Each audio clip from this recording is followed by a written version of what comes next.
What up, Cavs Nation? I'm your host, Ethan Sands, and I'm back with another episode of the Wine and Gold Talk podcast. I'm joined by two of the best in the business, Chris Fedor, Jimmy Watkins. We are coming to you after Game 1 of the Eastern Conference Semifinals. And it was not a pretty one for the Cleveland Cavaliers. They took the L in the first game of the series, and they didn't score 100 points for yet another game in this playoffs. So, Chris, I just want to dive right in. What did you see that was different for this series already that we probably knew coming in between this series against the Boston Celtics and last series against the Orlando Magic? Yeah, I mean, look, you don't want to overreact to one game in a series. It's a best of 7. It's the first to 4 wins. But when you have a feeling about a series coming into it, and everything that you felt about the series played itself out in the first game, it's hard to overlook that, right? I think everybody understood that this was going to be a different challenge for the Cavs because of how offensively dynamic and explosive the Celtics are. That played itself out. 40 points for the Celtics in the first quarter against a Cavs defense that has been stingy throughout the course of this postseason, that has been stingy throughout the regular season. And yeah, the Cavs are missing two key pieces of their defensive puzzle in Jarrett Allen, who missed his 4th straight game with a rib issue, and Dean Wade, who's still not ready to play because of that sprained knee. But there's just a different level of capability that the Celtics have on the offensive end of the floor. They've got more two-way players. They've got more 3-level scorers. They had 3 guys in the first round against Miami averaging at least 20 points per game. They're the best 3-point shooting team in the NBA. They shoot the most threes of any team in the NBA. So I think the Cavs knew, and we all knew, that this was going to be a completely different challenge in trying to contain the Celtics offense. And the Cavs weren't able to do that. They're built to protect the paint. That's what they have done all season long. That's what the numbers point to. Now they're out here trying to protect the paint and close out to shooters out on the perimeter. And all 5 guys that play at every single second for the Celtics can shoot threes at a high level that you have to be on guard. You have to have your antennas raised. And it just puts so much pressure on the Cavs. And there is a small margin for error for their defense. And the Celtics scored 120 points when Jason Tatum wasn't anything close to his MVP caliber form. So that's one thing that obviously stands out, but we knew that coming into the series. The other thing is the Cavs' offensive deficiencies against a switch-heavy defense. That has been something that has been problematic throughout the course of the regular season. The Cavs have a tendency to get bogged down against switches. The ball tends to get sticky against switches. Darius Garland has been sporadic in terms of his ability to attack those. Same thing when it comes to Karis LeVert. And the Celtics, like the Magic, are a switch-heavy defense. Now, they don't have the same personnel as Orlando. They don't have the same length position to position. They can't have the same level of rim protection because they don't have it. So there's a little bit more space for the Cavs. There are a few more opportunities for the Cavs, but they didn't do enough to capitalize on those. That's for sure.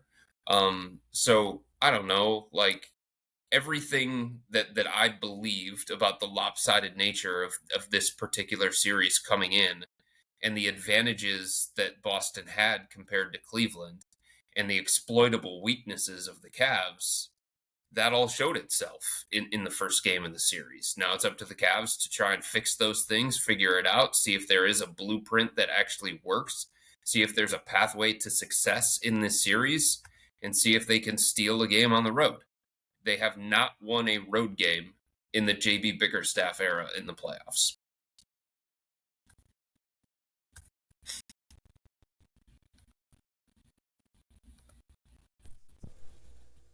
Welcome back to 21st Century Basketball, Cleveland Cavaliers. We talked about early in the Magic series how the Cavs and Magic were setting basketball back in the time machine by about a century.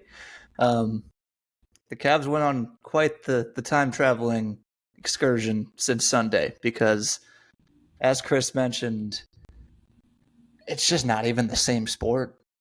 What Orlando does offensively and what Boston does offensively. Like, but Boston is no team is perfect, but this is a very high level combination of skilled, size for their position, athleticism, basketball IQ. All these guys, Derek White, Drew Holiday, Jason Tatum, Jaylen Brown, they all have that.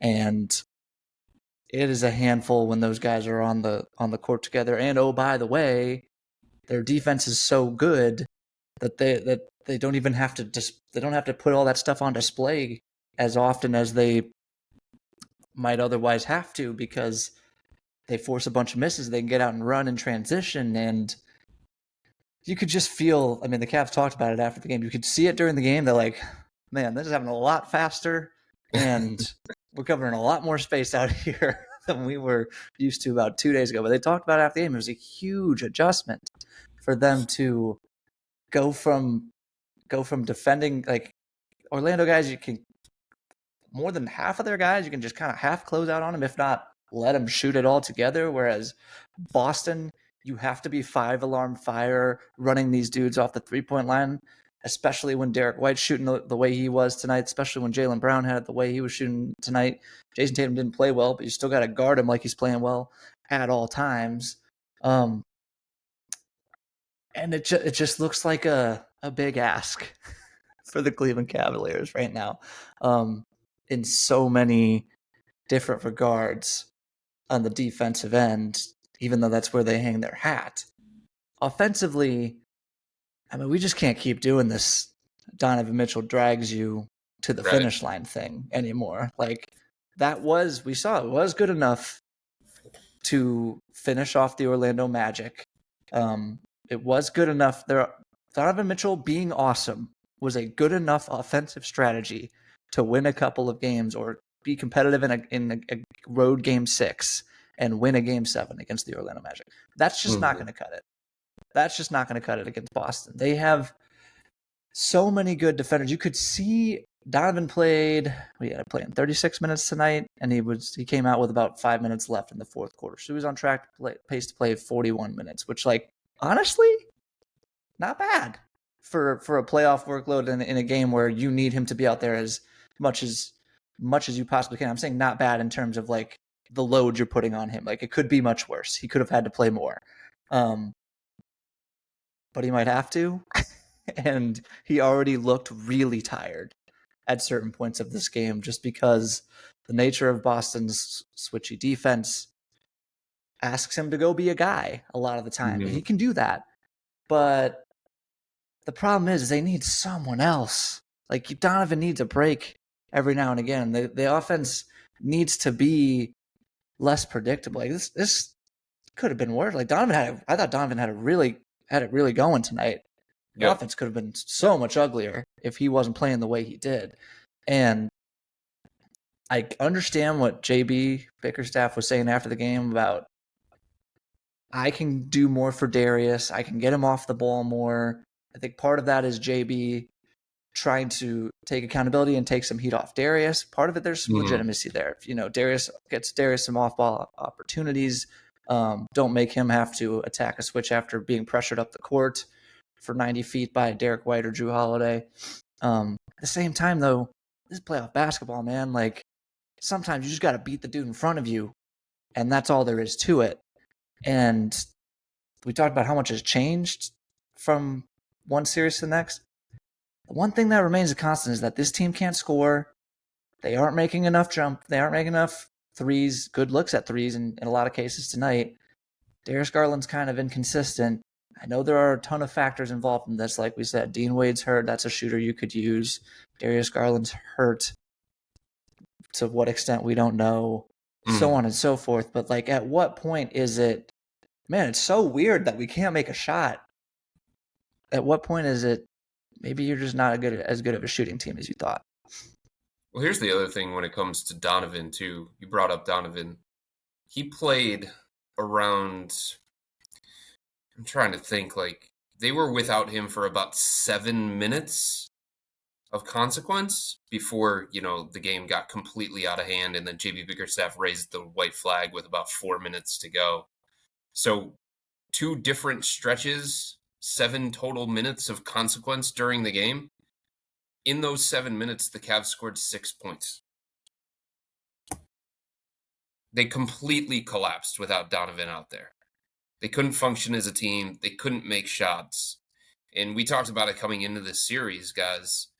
It needed to be more from Darius Garland. It needed to be more from Karis LeVert, just because of the nature of the Celtics defense. They had Al Horford out there guarding Isaac Okoro, quote unquote, guarding Isaac Okoro, but just basically disrespecting him, sagging off of him the same way that, many other teams have done throughout the course of Isaac's career. But he's being guarded by a 5. So you have to find other advantageous matchups where you can potentially exploit that. And for Isaac, he's going to have to try and do different things potentially to exploit that. It's just, when you're talking about playing against the Celtics, Jimmy and Ethan, it cannot be a one-man show. That is not going to work. And Donovan was great tonight. He was really, really effective in terms of creating shots for himself, creating shots for others, driving into the teeth of the paint, kind of making the Celtics pick their poison. But the other guys around him need to step it up in a big way if the Cavs are going to keep up with Boston, because Boston's going to score. This is no longer a rock fight series where it's the first to 85, like Jared Allen called it from the game against Orlando going into that series. Like, this is probably the first to 110, 115 type series. And there just isn't a lot of belief that the Cavs can consistently get to that number unless Darius, Max Strus, Karis LeVert give this offense more than what they did tonight. Yeah, and I mean, I was pretty point blank in my post game story, basically. And I said that if the Cavs can't reach 100 in this series, they're gonna get swept, because there's no way this Boston team is gonna fall below 100 points in this series. It's possible. Never say never. That's what we learned. Never say never. But, like, being realistic, like, that's what Donovan Mitchell said today, that after the game. It can be Jason Tatum. It can be Jaylen Brown. It can be. Right. He put out Sam Hauser. I was like, come on. I mean, Peyton Pritchard torched them today. Out of the Cavs had, I believe it was 3 or 4 guys score in double figures today. Outside of those 4 guys, the rest of the team scored 20 points. You're telling me Peyton Pritchard outscored or nearly outscored 5 of the Cavs bench players and 1 of the Cavs starters in Max Strus? Like, that to me, like we've said this podcast already, it's going to take more than one guy. But we've talked about coming into this series how we potentially thought the bench was going to be a point of strength for the Cavs. Like, understanding that the Cavs have more length, more size, more depth, basically. But it didn't look like that in today's game. And especially when they went to their other big man, their center, for Al Horford in different stints and had him switching with Evan Mobley, and how difficult it was for Evan to navigate the paint. I talked about Isaac Okoro being one of the most important people to watch in this series, coming into the series. And watching Isaac Okoro getting guarded by a 5 first told me, Isaac, what are you doing? You need to go and take him off the dribble and use your speed and your athleticism to get by him. It also made me think, who is Evan Mobley getting guarded by that thinks that they can, one, stay with him at a size perspective, or when they didn't go to their other center, or when it comes to just strength. Like, if you were telling me that you have grown physically, you have grown against an Orlando team that was more burly, was more physical, and all of those things, why wouldn't you show that in this series when you have an advantageous matchup in the paint against somebody that's smaller than you and probably not not willing to get down and dirty as you are inside as like they were in Orlando. But I think that's where we go next. What do you guys think of the adjustments that need to be made from the first series to this series because of what we saw in game one? Like the amount of difference between these two series, like you said, Chris, is no longer a rock fight and there's a lot of spacing. But I feel like that can also be a fatigue thing. Like they came into this game after a 7-game series. How much of that kind of did you see play a factor in this game one opportunity? I'll call it. I don't think a lot. They scored 49 points in the first half. They were competitive at various points in the first half. They just couldn't sustain it. And I think that's something that we've seen consistently from the Cavs. If this was a blip, if this was an outlier, I'd sit there and say, okay, there were some factors involved. Okay, there were some circumstances in play. All right, it was too quick of a turnaround. They didn't have enough time to actually prepare for the Celtics. But we've seen this all playoffs. We saw this last year in the playoffs. They have now played 13 games in the postseason under JB Bickerstaff. They've hit the 100-point mark 3 times. Like at some point, that's a trend, right? And the personnel is different, and what's demanded of this particular offense is a little bit different. And yes, they're playing without Jared Allen, who was really, really good in the first 4 games against Orlando. But I just don't look at this game as circumstantial. I don't look at this game as something that they were at a detriment because of the quick turnaround. The other thing that I'll say is the Cavs need to play better. There's no doubt about that. And I think they can play better. They can shoot better than 41% from the field, right? They can shoot better than 26% from three-point range. Eventually they have to, even though they shot 28.9% from three-point range in the first series against Orlando. But there has to be like a different level that they can reach from an efficiency standpoint on the offensive end. I have to be able to believe that a little bit, right? They can probably move the ball a little bit better. They only finished with 19 assists tonight. Darius Garland can be better. Evan Mobley missed 4 of his first 5 shots. Max Strus can be better. So, like, I think we can look at various things with the Cavs and say they can play better, and that's an adjustment that can happen from game 1 to game 2. But I think there are some ominous signs here too, guys. All right, so they only gave up 4 second chance points to Boston. They only turned the ball over 5 times. 5! That's it. That's all they had against the Celtics. They weren't feeling the same level of pressure, on-ball pressure, that they did in the first round series against Orlando. Like Holiday and White, they weren't dogging Darius and Donovan Mitchell the way that Gary Harris and Jalen Suggs were. They weren't making those guys look as uncomfortable when it came to decision-making and ball handling and getting into the rhythm of the offense.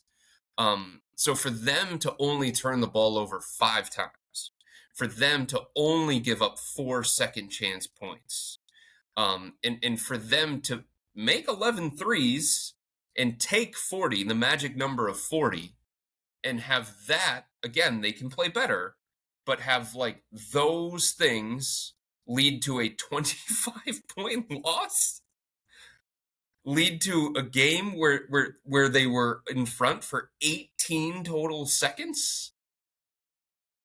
Not a great sign, if we're being honest. The shell of it is good, right? Like the process on paper. I mean, obviously, not every possession was perfect, and again, the ball got a little bit sticky. They were too Donovan reliant, so on and so forth. But the process was like Chris was outlining right there, pretty good. There's room for the Cavs to execute better. There's also, as those numbers illuminate, probably room for the process to get worse. Like the 5 turnovers might be a low point for the Cavs in this series. They might not get up as many 3-point. Like I actually did feel in that first half like before Boston really started making their threes, that there's an opportunity here. Like this, Boston. I know we were talking about Cleveland coming off a Game 7 being a bit of a disadvantage, but could have been some rust happening for the Celtics. Like they could have been a little bit out of rhythm or something, Like, I mean, 40 first quarter points probably debunks that theory a little bit, but like it just they seemed a little off, and the Cavs felt like it could have been worse at halftime, and then it inevitably did get worse. So I'm concerned by as much as it is encouraging that the Cavs can do more to execute, they can also do worse to put themselves in position to execute. The Celtics can obviously do better with Jason Tatum not shooting. I don't know what it ended up being. Was it 7 for 18? That will improve, guarantee it, at some point during the series.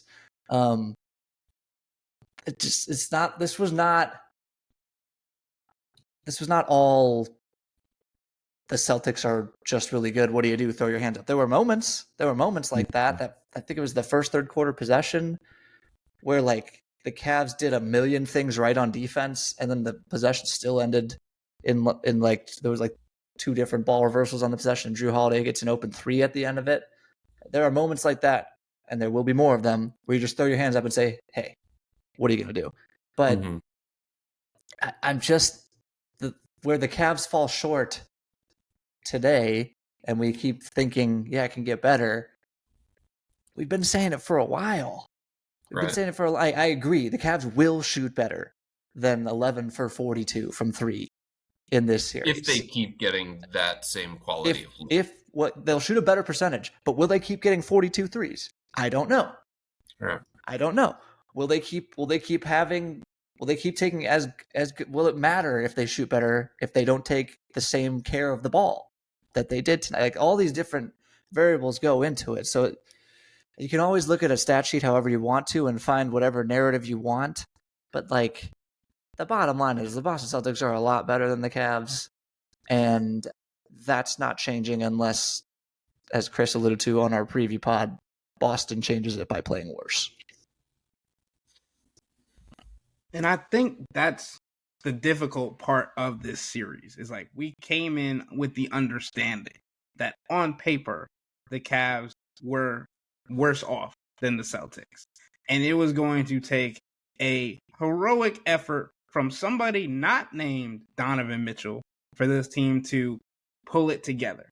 And obviously Evan Mobley has grown on the offensive end, and Evan Mobley has been pulling down more boards than when he did in the regular season and things like that. Isaac Okoro had 11 points in the first half, but it wasn't a full game from anybody else. There hasn't been a game this entire series or this entire playoffs that felt like there was somebody other than Donovan Mitchell that had an entire game that was like, he knows he can go to them. And it got to the point where we talked to JB Bickerstaff, was like, do you give him more minutes? Do you give Donovan Mitchell more minutes? And JB kind of just shook his head and was like, you can't run him into the ground. Like, he has to be good to go for the fourth quarter when you need him, if the game's that close. Like, we talked earlier in this podcast about how he didn't play in the last 4 or 5 minutes of the fourth quarter because the game was already in hand. Like, that's the difference in what we're talking about. It's how this Cavs team has been able to work when and when out, with when Donovan's on the court and when he's not on the court. And there hasn't been anybody to step up. And Chris, we've talked about it multiple times. Like, who was there anybody tonight that gave you a flash other than Isaac Okoro in the first half? It was like, maybe this is who it's going to be this series? Or is it just like, okay, Donovan Mitchell, do your thing, and if it's not good enough, then we'll see you next year? Well, I mean, if that's the case, then there's going to be a ton of off-season changes for this organization from a personnel standpoint. Here's the thing. Max Strus got a 4-year, $63 million contract from the Cavs this offseason so that he could help make this offense more dynamic, so that he could help diversify this offense, so that he could give this offense a different dimension. Max is somebody who has been in a number of playoff battles. Max is somebody who has played against the Celtics and had success against the Celtics. Tonight he was 2 of 8 from the field, 1 of 5 from three-point range. He scored 5 points. He played 35 minutes. That's just not enough production from him. And yeah, I think part of it is JB has to do things to help things with Max. I think JB has to do things to make offense a little bit easier on these guys, to put them in better positions to succeed. But Max got a bunch of open looks tonight, and he finished with 5 points, and he missed 4 of his 5 3-pointers. That's not good enough. That's not a good enough return on the investment. And yeah, he creates movement, and he creates gravity, and he creates attention from the opposing defense. And part of what the Celtics are going to do is pretty similar to what the Magic did. They're going to try and control the others.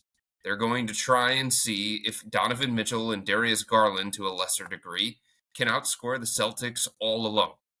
Let's try and make things tough on Caris LeVert. Let's try and make things tough on Max Strus. Let's try and make things tough on Sam Merrill. Let's not leave those guys consistently open and not allow them to get into a rhythm. And I think it's a smart strategy. In saying that, Max has to be better. Like, are you kidding me? Darius Garland is the highest paid player on this roster. Darius is a one-time All-Star. Darius is a guy who looks at himself as a premier young point guard in the NBA. At some point, he needs to play like that on the playoff stage. Like, he is supposed to be Donovan Mitchell's sidekick. He is supposed to be the second most consistent offensive force. He is supposed to be the guy who takes pressure off of Donovan. He is supposed to be the guy that the Cavs can go to for consistent offense, whether that's breaking down the defense and creating for others, whether that's making shots from the outside, whether that's breaking down the defense and scoring for himself. He's got to be better than what he was tonight. And if those guys aren't going to play better, then the Cavs are going to have to consider some personnel changes this offseason. If Caris LeVert is not going to be a reliable playoff performer off the bench, the Cavs are going to have to consider changes. And one of the guys that I'm looking at specifically going from game 1 to game 2 is Caris, because he has played well against the Celtics in the past, because his style, his attack the rim style, his ISO style is something that the Cavs are going to need in this series against Boston with a switch-heavy defense. So he's got to play better. The guys that are so important to the Cavs' success and so were important to their success in the regular season, like, those guys have to play better. That's the bottom line. I don't mean to belabor the Darius point, but he's supposed to be the Jaylen Brown. That's right. Donovan Mitchell's Jason Tatum. He's supposed to do what Jaylen Brown did tonight, right? Oh, or Derek Jason White, Tatum doesn't. If you want to go there. Sure. Hey, at this point, we would take Peyton Pritchard from game 1 from Darius Garland. The Celtics are saying, can you and Donovan outscore us by yourselves? Can Darius outscore Peyton Pritchard before we have that conversation? Right. Fair question. Right. But it's about like Jaylen Brown. Jason doesn't have it? Well, let's see if I do. Oh, wait. I'm a Supermax player. I'm an All-NBA player. I can be dominant. I can will us to a playoff victory. Like, that's what Darius Garland is supposed to be. Yeah. And to this point, he scored fewer than, and scoring isn't everything. No. Although it's buckets are important in the playoffs, no matter how you get them. But Darius Garland had his 5th game of the postseason in 8 with fewer than 15 points tonight. 6th of his career. He had one against the Knicks last year. He's played 13 playoff games. That's almost half. Yep. That's almost half. Again, scoring isn't everything, particularly with Darius Garland. He's a playmaker. He can leave his imprint on a game in a major way without scoring a bunch of points. But the Cavs need more juice from him, however you want to define that. And he just isn't bringing it. Karis LeVert, same way. Yeah, we talked about it on the preview pod, that there were opportunities. When Peyton Pritchard's out there, Karis LeVert should be calling up Peyton Pritchard's man to screen for him and attacking. And that should be producing stuff. Right. So it's like it was never more obvious that the Celtics have just more supporting cast talent. Again, I know let's say it again. Role players play better at home, right? But yeah. Really good ones play well all over the place. And I don't think that some of the guys that we're talking about, particularly Karis LeVert, Darius Garland, would take too kindly to being called a role player. So show us that you're they're not that, but they're not playing well enough. Right. Yeah, I mean, we talked about after Game 7, and we talked to Karis LeVert in that situation about what he needed to feel more productive, and he said, "Play me more." And we said on the podcast after Game 7, "Play like you want to play more," and that has not been the case, and it wasn't the case tonight. I mean, the other thing that we have talked about on this podcast that we felt could be advantageous for the Cavs in this series, more so in the Orlando Magic series, is Sam Merrill and his ability to shoot the ball. Sam Merrill was 0 for 5, 0 for 4 from 3, and was getting bullied on the defensive end. He was being attacked on every single possession, and it looked like someone who we talked about all season that if he's not going to make his shots, his leash is going to be short. And that's how it was tonight.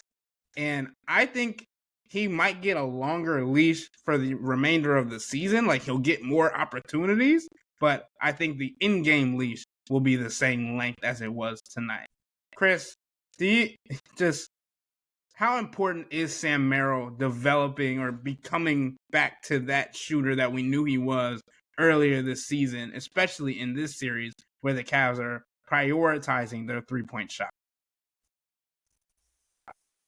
I just don't know how many more times I can say this. Like, there are too many guys on this roster right now that look unplayable in the playoffs against certain types of teams. And I just don't know how many guys JB can fully trust at this point. The list of guys that he can fully trust is very, very small. They need Jared Allen back. He would be massive for their chances to stay competitive in this series. They need Dean Wade. Dean Wade would fit very, very well in this series. He's a switchable defender. He's 6'10". He rebounds better than George Niang. He can shoot. He can space the floor. He can guard multiple positions. If Sam Merrill is going to be out there, like, I think JB has to try and do everything that he can, and this becomes hard based on rotations. But I think JB is going to have to try and match minutes with Sam Merrill and Sam Hauser, or Sam Merrill and Peyton Pritchard. Because if Sam Merrill is going to be on the court at some point when, the Celtics have their main guys in there, their starting five in there, I just don't know who he can guard. Is he going to guard Derek White? Probably not. Is he going to guard Drew Holiday? Drew Holiday is just going to take him down into the post and go to that kind of game. Forget Jaylen Brown. Forget Jason Tatum. So, yes, it's great that he provides gravity. It's great that he provides shooting. The defense has to pay attention to him, and there is value in that. His ability to just get ignited at a snap of a finger, and once one goes down, maybe the second goes down, and the third goes down, and he stretches out the defense. And, like, all those things are absolutely valuable, and I think everybody would admit that, including JB. There's a reason why throughout the course of the regular season, the Cavs, they had a different ceiling offensively with Sam. There's a reason why even in the Magic series, that wasn't a great matchup for him when he wasn't really banging threes up until the final game, that he was still making an impact and bringing value to the team. But, at some point, if he's not making shots, what else is he doing?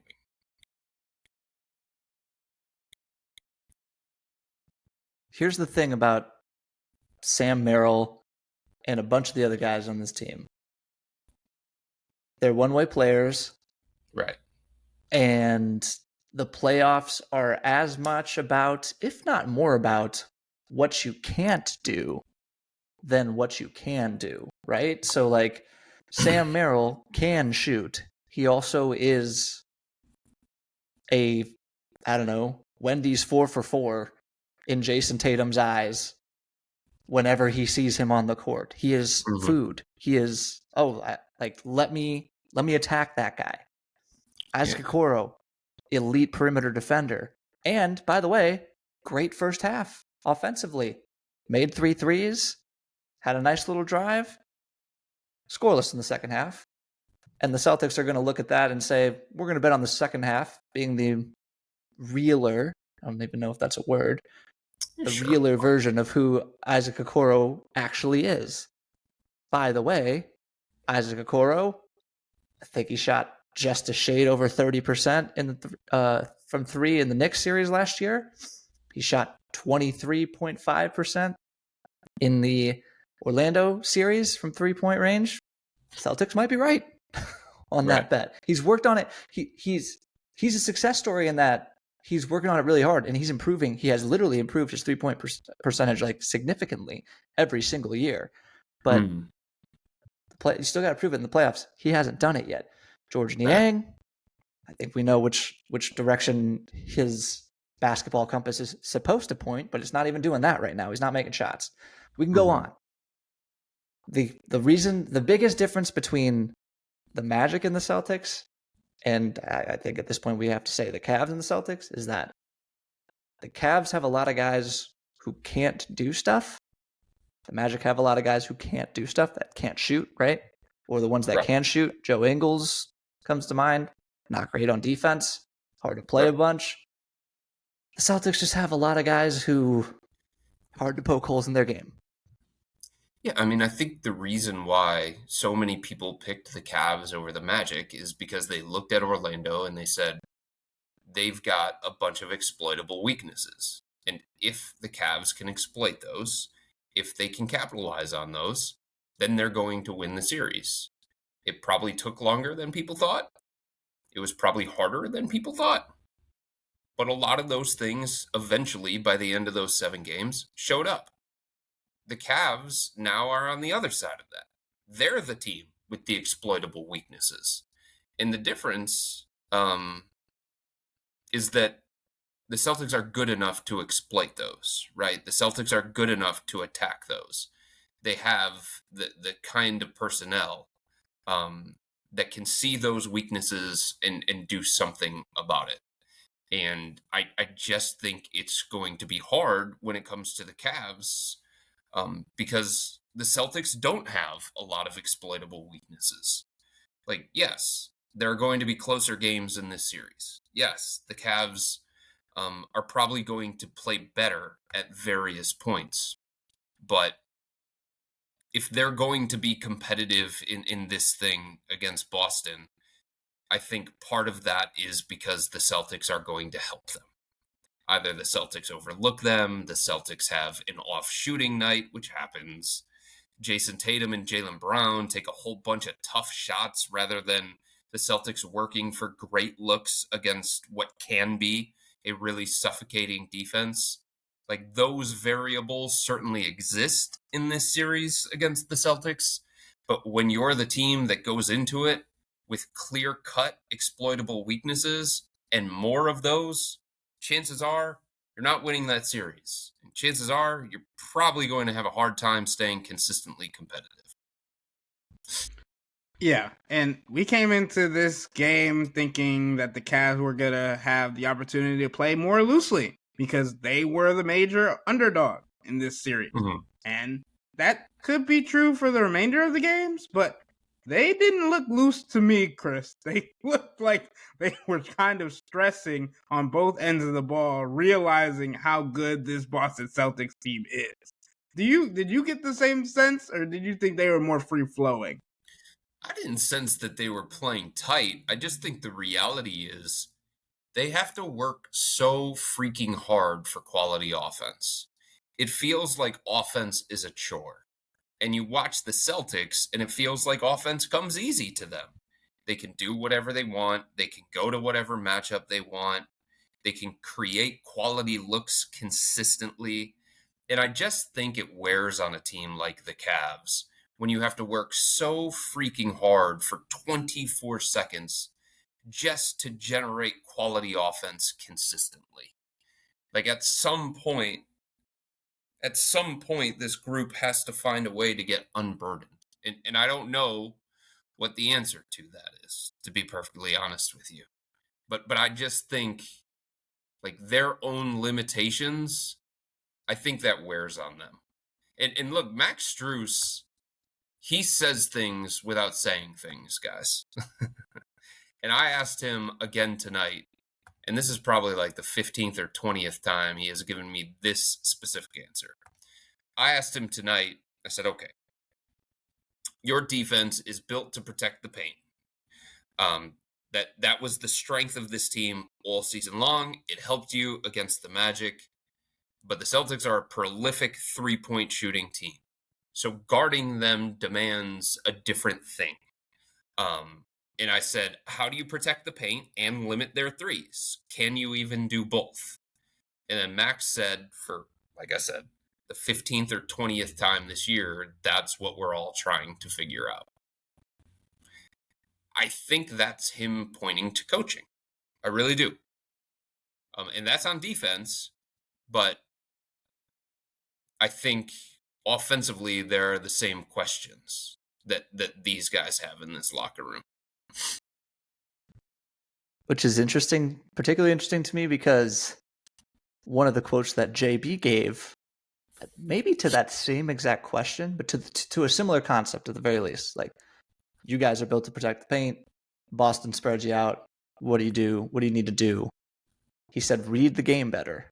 He was talking about how the Cavs were. This is a paraphrase, but he was saying the Cavs bodies need to be moving while a pass is in the air, not after someone catches it. Something to that degree, to that point, which is really hard to do, man. Like Boston plays so fast. Everyone can dribble, pass, and shoot. Everyone makes, again, when they are humming, everyone is playing 0.5 basketball where they are making decisions in an instant and keeping the ball moving. So like the Cavs have to be running with their hair on fire to keep up with what Boston does, to do everything. So or you could concede something.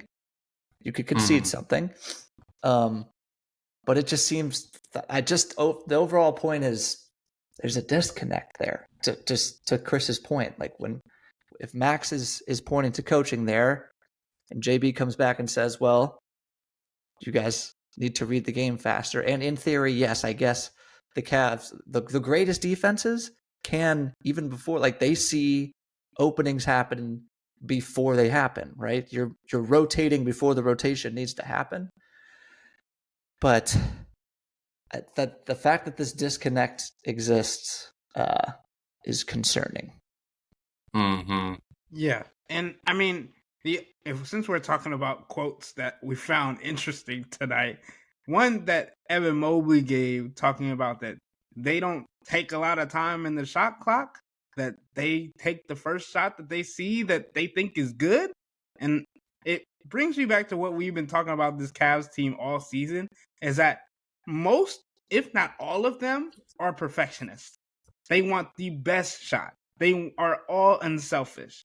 And yet, the team that's better than them, that has better looks than them, has better shot makers than them, is willing to take a good shot rather than a great shot if it's available to them. Like, and I think that's something that the Cavs are going to need to do, especially in this series, when not every shot's going to be a great shot, but the first shot that you get that's the good shot might be the best shot you get that series down the floor. And we see that with Max Strus. We see that with Isaac Okoro, like especially Isaac when he's not confident. And he's grown in this area this season, which I think is important for this series. But when he would catch the ball and immediately go into his three step, and it would be like, you're open. Why are you even second guessing or trying to get to the paint when there's somebody in there waiting for you because they don't believe you can shoot? Shoot it. And I think that's one of the things that I think we need to continue to see grow in this series. Like, Sam Merrill has also been hesitant. Obviously, his shot attempts are more contested than a lot of Isaac Okoro's attempts. But the other thing with Sam that I've been thinking about is, since he came back from his wrist injury, his shot opportunities and shot making has been a little bit different. And it also seems to have weighed on his confidence as well. So I agree with you, Chris, when you say, like, once he gets one, that it could spiral into more. I feel like that's the same thing with most shooters. But with Sam, it's felt difficult to see him make one as of late or get into a rhythm. And that also comes into the amount of playing time, or the limited amount of playing time that he is getting on every basis. Like, I remember today when we were at the Garden, TD Garden, and Sam Merrill missed his first two attempts, and I'm sitting next to Chris, and I looked to him, and I go, there goes his first two attempts. And not 2 seconds later, somebody was at the scorer's table ready to get Sam Merrill out of the game. So, like, we understand what he has to deal with and the success rate that he has to perform with to continue to get minutes. But if you're not knocking him down or having the confidence that we remember you having, because I said this in the regular season, it felt like when Sam Merrill would touch the ball, every time he would touch it, I would just go from my seat, it's going up. And I don't feel that way anymore because there's a lot of things weighing on that situation. But I know this is going to anger everybody, because it always does. And I'm sorry to the fans that really want Sam Merrill to be freed. Like, I totally get the logic behind wanting Sam to play more minutes. I totally get the math equation that the Cavs are working with here. And I get the need and the desire to shoot 40 plus threes in this series. And you start to sit there and say, well, Sam Merrill is a guy who can get really, really flammable. Sam Merrill is a guy who can take 4, 5, 6 threes in a couple of minutes and boost those 3-point attempts and create gravity and things like that. I just don't think this is a Merrill series. I'm sorry. I just think Boston has too many ways to pick on him, and they showed that tonight. And I just don't think defensively, stylistically, I don't think they're going to collapse the paint because they're so threatened by Donovan Mitchell driving, or Darius Garland driving, or Karis LeVert driving. I think their principles have already been set, and I think they showed them in game one. I don't think they're going to collapse the paint to give him the kinds of openings that he usually wants to get some threes off. You know, when he has somebody in his shirt, basically, when he has somebody grabbing at him, when he has somebody face guarding him, he does get a little bit more hesitant to take that three because he's not a guy who can consistently create that space.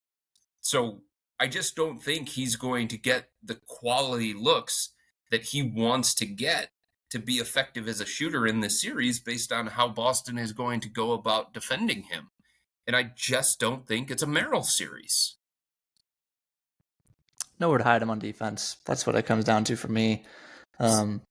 Again, too many guys who can pass, dribble, and shoot. Too many ways that Sam Merrill could be put in harm's way at the defensive end. So you better make your shots. I just thought of another thing on this on the Strus Bickerstaff front. Mm-hmm. We have had a number of conversations on this podcast about coaching versus execution. Mm-hmm. And I wonder,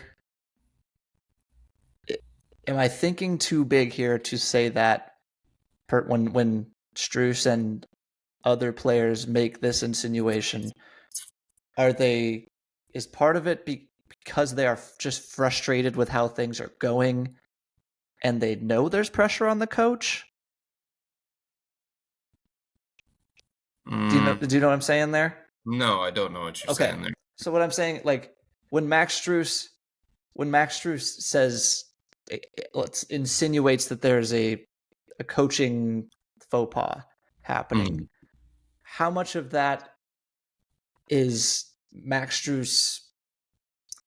Like, would Max Strus, I don't know, 2 hours later after sitting back and watching the film of that game, would he reaffirm that?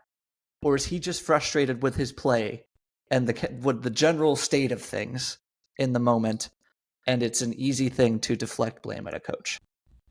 I think it's probably a little bit of both. I mean, I do think it points to decisions not coming quick enough when it comes to the coach, not figuring out things quick enough when it comes to the coach. That's the way that I take it. And I could be reading that completely wrong. And I would admit that if I was.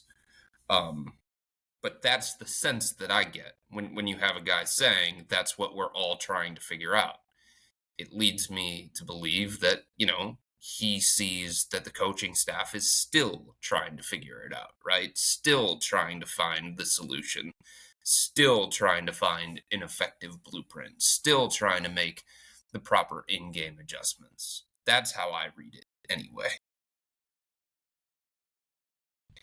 Yeah, and I mean, the other part of that is like Max Strus is like a real like sarcastic person, or just like he'll give you like a one-word answer and then stare at you for 30 seconds and be like, you want more than that, or you just want a straightforward? Like, so I think it's like you have to weigh both, and I definitely get what you're saying, Jimmy. Like, could it be frustration? Like, yeah, last year you made it to the NBA Finals. Like, now you're fighting to get out of the second round. Sure, that leads to frustration, and also you have said on multiple occasions, talking about Max Strus, that you didn't just come here to win the first round, and looking like that might be what you do. So that definitely frustration from that. But I think what is the final point that I want to make for this podcast is, like you said, Chris, the Cavs want, desire Jarrett Allen to be back on the court with them. And I also think, I know it could be difficult for him to get back and be at the same level that he was since he last played on March 8th. But Dean Wade could make an impact in this series by his presence, because he's a good defender, and 2, he's a shooter. And if his shot is falling, like we saw in the last time he played in the Celtics, then that leads to different conversations. But sure, there's very little opportunity for him to get back to game speed during a playoff series and have the confidence, but also gain the trust of somebody like J.B. Bickerstaff during a series that a lot of other players are losing his trust rather than gaining it by their play. But so I have a question before we get out of here. I'm curious from your guys' standpoint, if you saw things or a thing that gives you a little bit of optimism going into game 2. And if so, what is it? I'll let you go first, Jimmy. I think Evan Mobley getting busy a little bit as the game wore on. Yeah. That's a sign of optimism. I would say that if you're moving pieces of your offense around too much to give Evan Mobley the ball, you may have already lost the fight. But if he can, particularly given no Porzingis and the way that Boston is deploying the centers to cover the non-shooters like Okoro, that's interesting to me going forward in this series. Evan Mobley as like a legit tertiary scorer, Okay. I'll listen to that song a few times. Yeah, I agree. I think Evan Mobley was a good sign. I think he's been getting busy on the boards as well, which has been good for them, especially with Jared Allen being out. But I'm gonna stand 10 toes down on this. I think Isaac Okoro's first half was a good sign. I think he can't get cooked on defense the way he did tonight by Jaylen Brown, and I have a sneaky suspicion that I don't think that's possible going to happen too many more times just because of Isaac Okoro's level of defense, and Jaylen Brown was nearing supernova at tonight's game when he started perfect from the floor. So I think Isaac on both the offensive end, if he continues to make his 3-pointers and then continue his defensive prowess on the defensive end and just sticking to what we know. Like we talked to Donovan Mitchell. I asked Donovan, how do you continue to speak life into the game of Isaac Okoro when he has a bad game like he did tonight on the defensive end? And he said it's one game. And Isaac understands, one, that Jaylen Brown is a great player, but he's also good on the defensive end as well.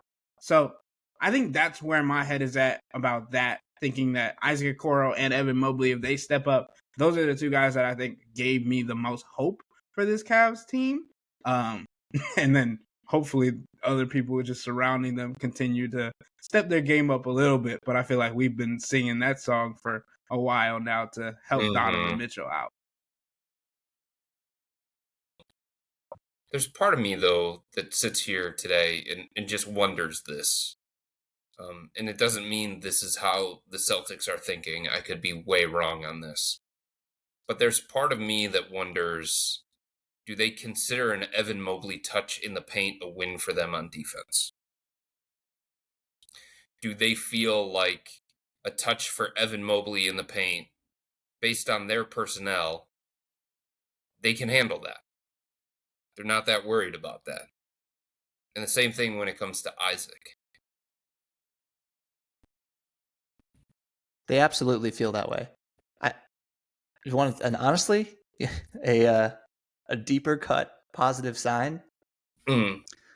The 25-point loss as a whole, because we know Boston tends to I know we know exactly Boston where you're going with tends this. to mess around, get a little overconfident at times.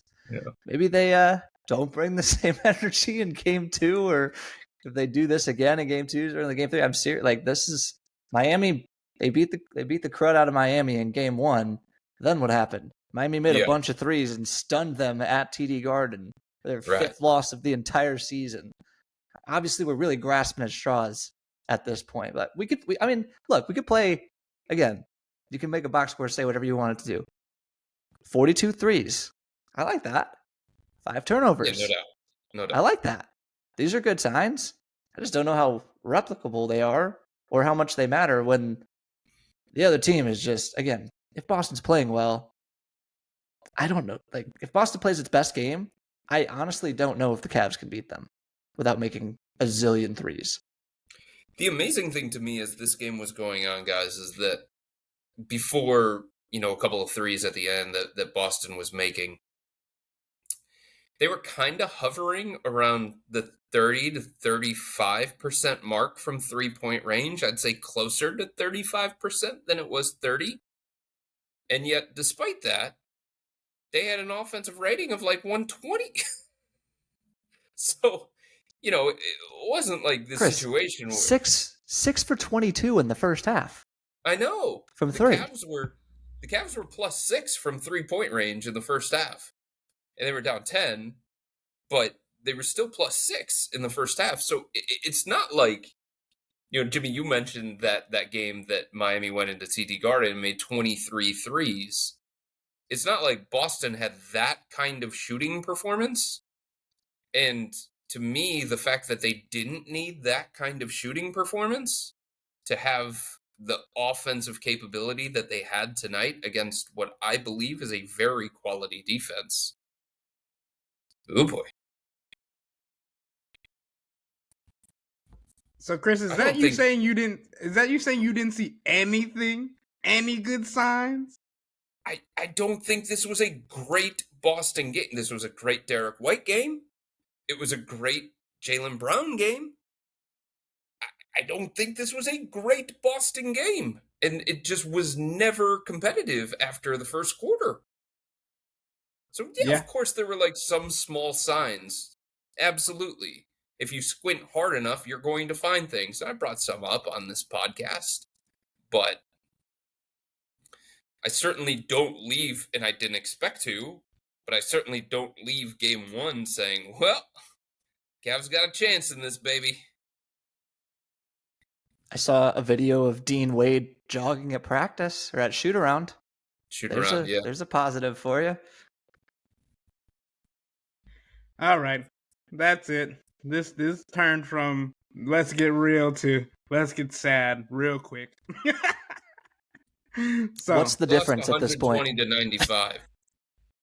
Okay, they had an offensive rating just around 100. Kudos to them for cracking the 100 mark in offensive rating. It's just, I don't know. It feels very varsity to junior varsity. And I totally understand that series can change and things can happen throughout the course of the series. But I felt like this was a mismatch on paper. And in the first game that we saw, it certainly played itself out that way.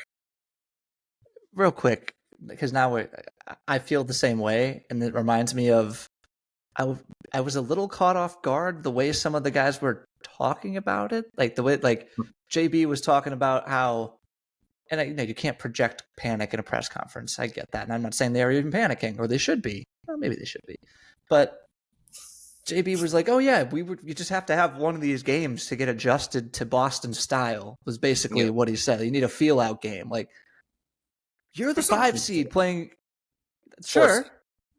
You're the 4 seed. You're the 4 seed playing against like the best team on paper since Golden State in 2016-17 by point differential. Like, you don't get a feel out game. I'm sure you might need one, but like, that's not how this, like, if you really want to win the series, this might be your chance to steal one. That's how you got to look at it. And I just felt like the vibe after the press conference was a little weird. Frankly, maybe because they weren't that surprised either. I don't know.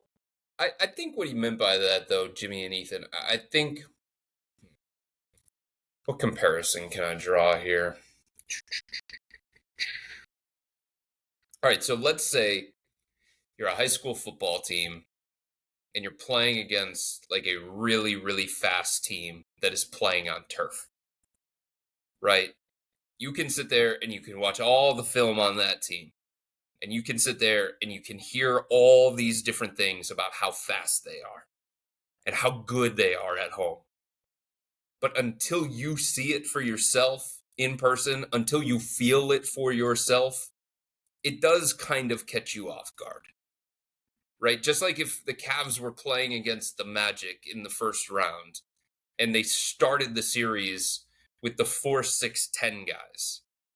You can sit there and you can listen to all these conversations about their size and their length and their athleticism, and you can see that on film. But once you actually experience it and sense that an open shot doesn't feel as open because you've got octopus arms coming flying at you and the passing lanes are so much tighter and all that different stuff, like, I do think there is a level to, you have to feel Boston in a playoff environment. You have to see it in a playoff environment. You have to experience it for yourself. And I think there is just how fast they pass the ball, how quick their decisions come. You can see all that stuff in film and you can prepare for all that stuff, but it can still catch you off guard because it's different when you're out there on the court experiencing it firsthand. I think that's what he was alluding to in terms of the feel-out game.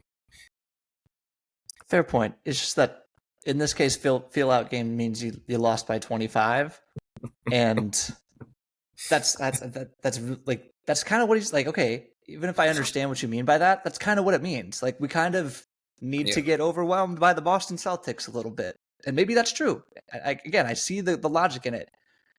It's just not the place you want to be.